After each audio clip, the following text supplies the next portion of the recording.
Dilolostro YouTube channel la hi le xigodini tshikelela kunupu leyi nga tsariwa leswaku subscribe na xitlokwana u fike kona exigodini xa mampela hi bombisa ririmi rero ku vi na hoyi kumbexani huwa leyi ri kona ka swiyenge swa mabulu ku hambanahambana ka swona.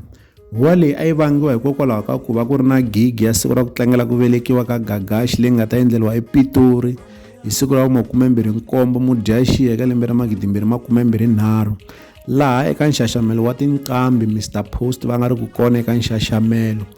Leswi swi nga fika ingaku eka vaseketeri va Mr Post swi nga tshami kahle etimbilwini hi ku vona a va langutele leswaku ri Mr Post va ta va ri kona eka nxaxamelo wa tinqambi, kambe handle ka sweswo ku kumeka ku va na xiyimbeleri Benny Mayengani the President.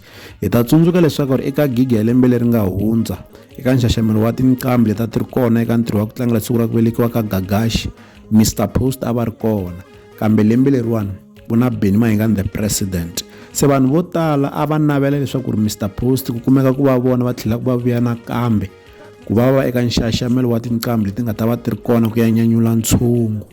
Se xivutiso a ku ri ku vuxaka bya Mr Post na Gagash xana bya ha tiyile ke?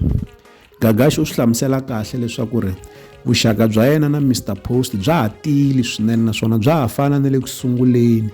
Ku va ku mhaka yikulukumba a ku ri timhaka ta ku va vanhu va twisisa leswaku ri loko u ri aka bindzu a hi karhi hinkwawo nga ta kumeka karhi u tirhisana na tinqambi tin'we.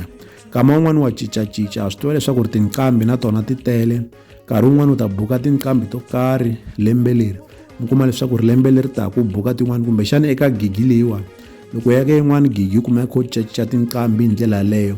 Hi ku mhaka yikulukumba ni twisisa ku na tin'wani tinqambi na tona ta swi lava ku phemaphema kumbexana na tona ti kuma tigigi, se ku va ku karhi ku cincaniwa hi ndlela yaleyo ni vona swi ri kahle swinene.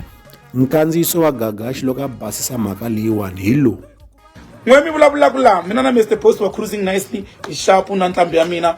He knows I love him so much and was talking nge tshema ka buku wa masiku hinkwawo. I've done a lot of things for him. I've booked him several times. I've connected him with the right people. I've done so much for him. A ku na timhaka ta ku ko va ku nkarhi wa ku ri sweswi ni endla business ku lo fika na yena nkarhi wa yena wa business na endla business na yena. So I'm neutral. I'm an event organizer. I don't care ku ri vanhu va ri yini mina.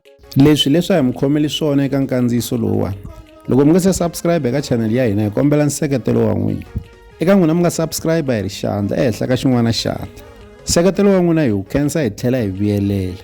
Laha ka Dilolostro YouTube channel hi le xigodini. Leyi i channel ya n'wina ya Gagash.